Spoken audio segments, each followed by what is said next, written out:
Now one more interesting topic, second house Venus. দ্বিতীয় ঘরে বা বৃষ রাশিতে যাদের শুক্র থাকে, যাদের জন্মছকে আছে আর কি, তাদের জন্য এই কথাটা।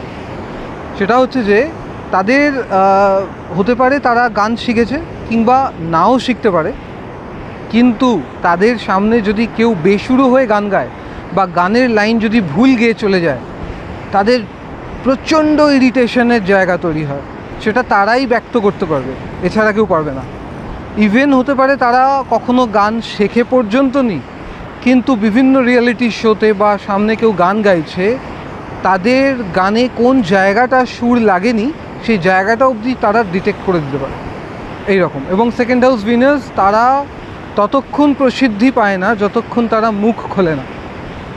অর্থাৎ আপনি কোথাও গেছেন, সেখানে যতক্ষণ না আপনার বলার সুযোগ আসছে ততক্ষণ কিন্তু আপনি প্রসিদ্ধি পাবেন না, বা আপনার যে প্রতিভা তার বিকাশ পাবে না। যে মুহূর্তে আপনি কিন্তু বলার সুযোগ পেলেন, সেই মুহূর্তে কিন্তু সকলে আপনার কথা অতিরিক্ত মনোযোগ দিয়ে শুনতে আরম্ভ করবে এবং গুরুত্ব দিতে শুরু করে দেবে, এবং বুঝবে যে হ্যাঁ, এই লোকটার মধ্যে কিয়ালি রয়েছে।